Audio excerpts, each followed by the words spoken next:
Hello friends. तो आज हम स्टार्ट करते हैं अपना SQC1 का रिवीजन। तो ये ऑडिट में SQC1 में हम कंप्लीट करेंगे। तो आइए SQC1 पर।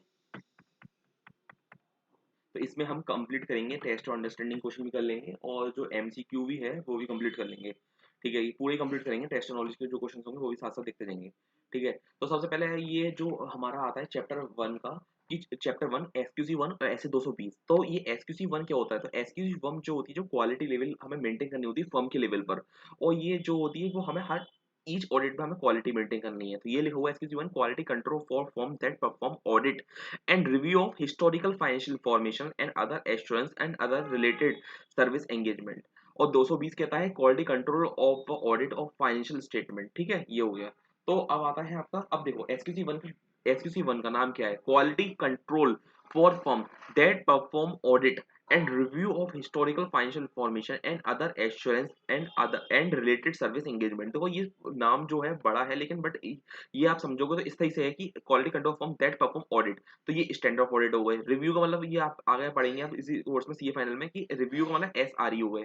ठीक है, और ठीक है, financial and other assurance, assurance कौन से हो गए? SAE हो गए। ठीक है, और रिलेटेड सर्विस हो गए SRS हो गए। तो ये जो क्वालिटी जो हमें मेंटेन करनी है वो हम सब चीज में मेंटेन करनी है, चाहे वही स्टैंडर्ड ऑडिट या चाहे हम परफॉर्म ऑडिट कर रहे हो, चाहे रिव्यू कर रहे हो या अदर एश्योरेंस कर रहे हो या रिलेटेड सर्विस एंगेजमेंट दे रहे हो, उन सब में हमें क्वालिटी को मेंटेन करनी है। तो ये लिखा हुआ है SQC1 जो होती है, SQC1 required that all firms should establish a system of quality control designed to provide a reasonable assurance that the firm should personal comply with professional standard and regulatory legal requirement।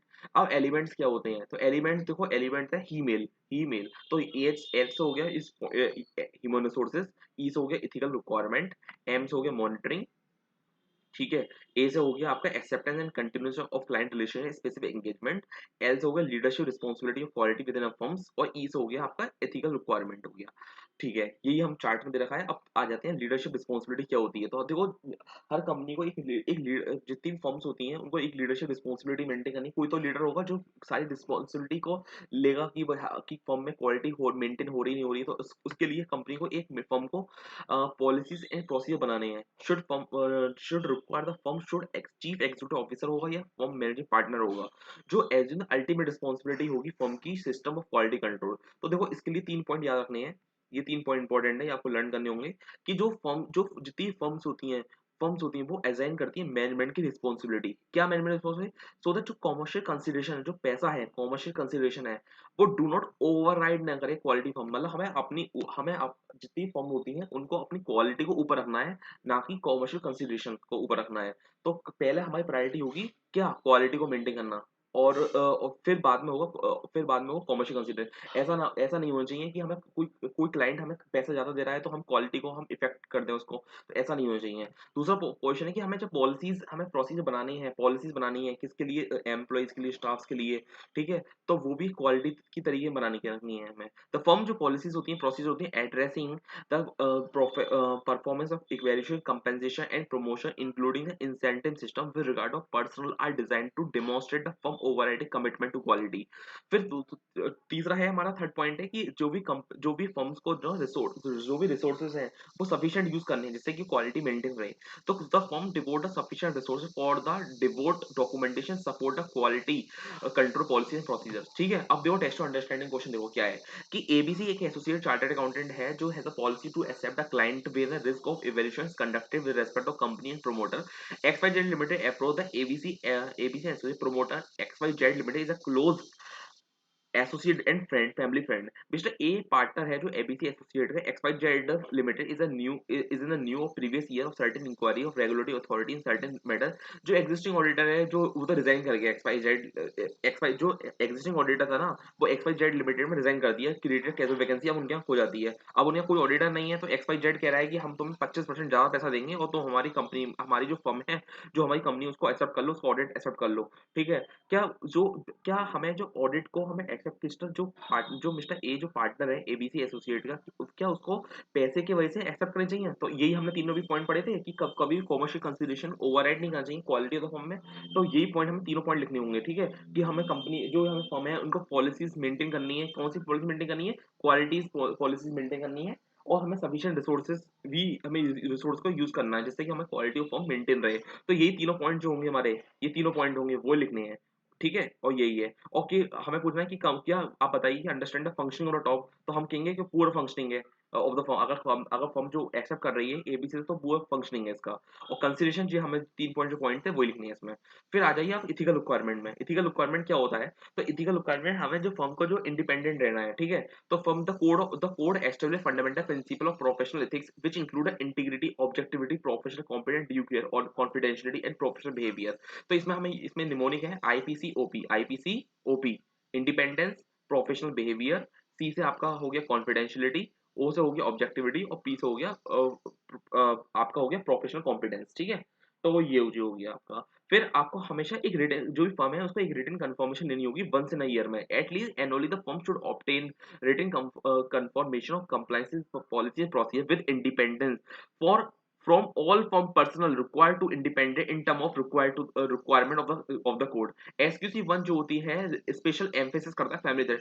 Family thread आ जाता है, family thread कैसा आ जाता है कि आपको एक आपके आप बिजनेस, आप जो फर्म है, फर्म में जो भी सीए है जो फर्म में जो भी सीए है कंपनी के अंदर, वो एक लॉन्ग रिलेशनशिप क्रिएट कर लेता है, उससे एक फैमिली थ्रेड आ जाता है। तो फैमिली थ्रेड आ जाएगा तो हमें क्या करना है, for this audit engagement partner को रोटेट करना होगा predefined period non normally not more than 7 year except in a case where audit of listed entity is conduct as sole proprietorship practitioner. ठीक है, तो ये हमें याद रखना होगा एमसीक्यू में 7 ईयर में हमें रोटेशन करना है, ठीक है?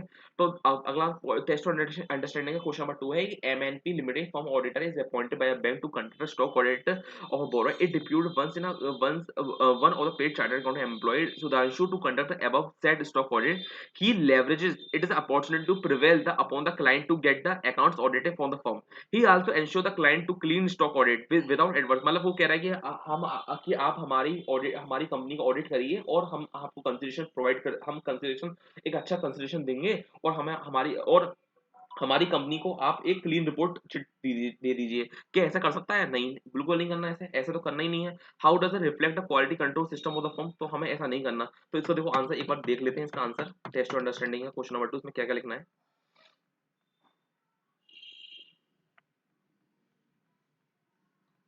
टेस्ट और अंडरस्टैंड क्वेश्चन नंबर 2, तो ये जो पहला क्वेश्चन नंबर बाद बताया था, ये तीनों पॉइंट लिखने हैं, इसमें ये लिखना है, ठीक है? फिर ये लिखा है कि अप्रोच अगर सुधांशु अगर वो पैसे की वजह से अगर क्लीन रिपोर्ट दे रहा है तो ये बहुत गलत है, is not proper. Such practices blandly violate the code of ethics, it reflect the poorly effect quality control of investigate the executive is required quality control policies and procedures which should document and communicate to the firm person। It should the firm person are not properly sensitized and regarding the requirement of SQC1। तो यही है हमारा कि ये हमें ऐसा हमें accept नहीं करना, ठीक है? फिर आता है हमारा नेक्स्ट पॉइंट, नेक्स्ट पॉइंट।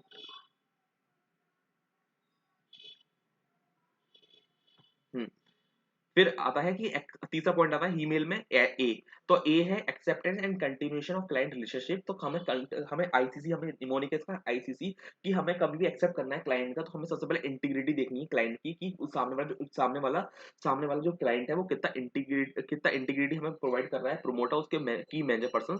और हमें अपनी कॉम्पिटेंसी देखनी है कि हम कर पाएंगे, हमारे पास सफिशिएंट टाइम एंड रिसोर्सेज है टू परफॉर्म द एंगेजमेंट। और फिर कंप्लायंस देखनी है एथिकल रिक्वायरमेंट के। फिर आता है कि with regard of integrity of the client matter that the firms considered include the example. हमें अगर हमें इंटीग्रिटी चेक करनी है क्लाइंट की तो हमें कैसे देखना पड़ेगा? तो इसका है आर 2 बार है, ए 3 बार है, आई 2 बार है, C R square R 2 bar, R square A cube I square C, ठीक है? तो देखो सबसे पहले क्लाइंट की रेपुटेशन देखनी होगी, ठीक है? फिर क्लाइंट के ऑपरेशन चेक करने होंगे हमें, ठीक है? फिर क्लाइंट के एटीट्यूड चेक करना पड़ेगा, प्रिंसिपल ओनर की मैनेजमेंट एंड टीसीडब्ल्यूजी का aggressive interpretation, accounting standard, internal control environment. फिर whether client is aggressively concerned of maintaining firm fee as low as possible तो नहीं कर रहा है। Indication the inappropriate limitation of scope of work, indication client might involve the money, कोई client involve तो नहीं है मनी लॉन्ड्रिंग में। और जो हमारा अपॉइंटमेंट इस बार क्यों हुआ है, और पिछली बार जो अपॉइंटमेंट जो लास्ट ऑडिटर का अपॉइंटमेंट था वो अपॉइंटमेंट क्यों नहीं हुआ है, तो ये लिखना है these reason the proposed appointment of firm and non reappointment of previous firm, ठीक है? अब आता है कि in consideration whether the firm has capability and competency, time and resources to undertaking the engagement, following matter to be consideration। तो देखो, तो firm को पर्सनल नॉलेज देखनी पड़ेगी।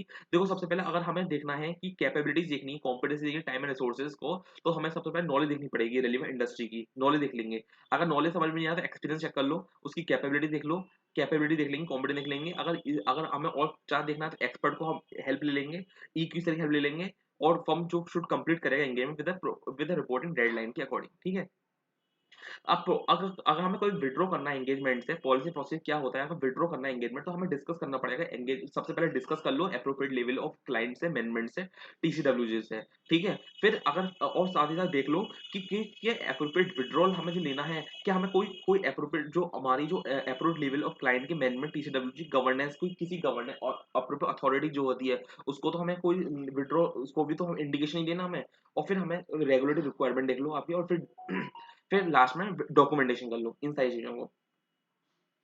फिर आता है कि सीएएम इज इंट्रोड्यूस, इसमें यही है कि इस क्वेश्चन में यही है कि income tax department has also search किया है प्रीमाइसेस में, तो हमें इंटीग्रिटी देखनी है। तो हमें वो अभी देखा था हमने कि क्लाइंट क्या, हमें इंटीग्रिटी देखने के लिए कि क्लाइंट कोई इन्वॉल्व तो नहीं, कोई मनी लॉन्ड्रिंग में, अदर क्रिमिनल एक्टिविटीज में इन्वॉल्व तो नहीं है। तो यही सारा देखना है कि इंटीग्रिटी देखनी है क्लाइंट की, इसमें इस वाले पॉइंट में। ह्यूमन रिसोर्सेज ये इसमें छोड़ सकते हो आप, इसमें लर्न करने की जरूरत नहीं है। एंगेज परफॉर्मेंस आ जाओ कि अगर अगर कोई consultation different and contention matters क्या आते हैं कि consultation should take place in difficult to contention matters of the engagement. अगर कंसल्टेशन करना है, should discuss the appropriate level of professional level individual with in और outside the firm with has specialised expertise to resolve the difficulties of the contention. It help to promote the quality and improve the application of professional judgement. Engage perform वाला consultation different contention matter में हम different consultation ले सकते हैं अलग अलग authority से।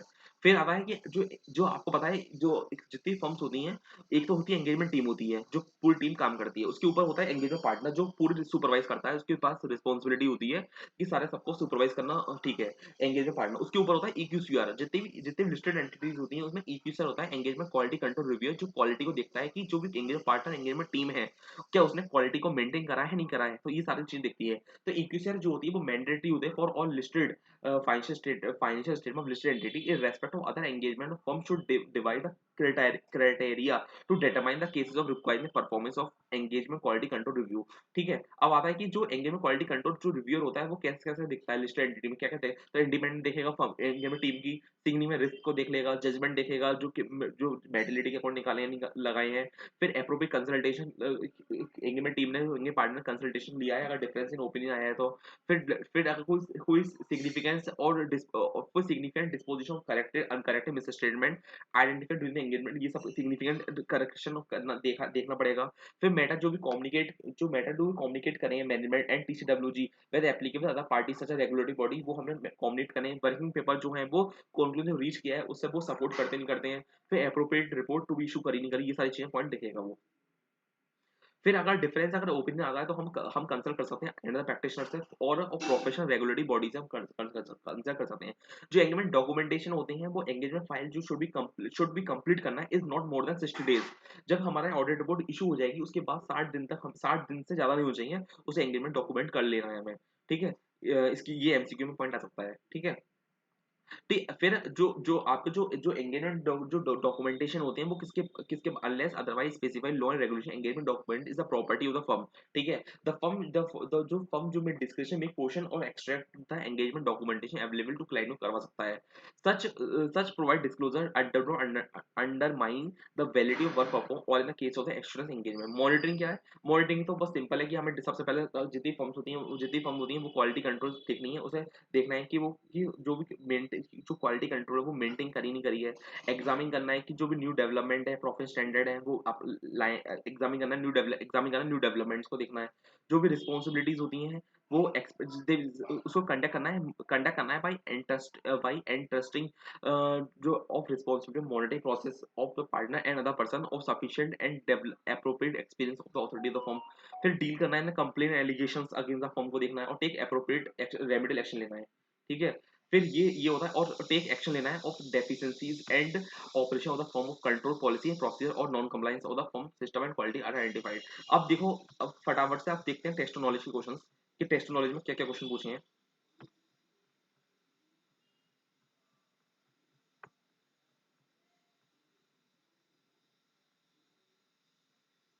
देखो, एक पीक्यू और एक एसोसिएट है statutory audit of listed entity. तो those arise are issued during the course of audit relating to related party transaction engagement partner want to consult engagement quality control reviewer on the matter during the course of audit. It's can he consult, हाँ देखो consult तो कर सकता है लेकिन उसको objectivity biasness ना हो, ऑब्जेक्टिव ब्रीच ना हो उसकी, है ना, उसको ठीक है। तो एंगेजमेंट पार्टनर को बात कर सकता है, एंगेजमेंट क्वालिटी कंट्रोल रिव्यू उसकी हेल्प ले सकता है ईक्यूसीआर की, लेकिन जो एंगेजमेंट पार्टनर है उसकी ऑब्जेक्टिविटी ब्रीच ना हो, ये बराबर लिखना है इसमें।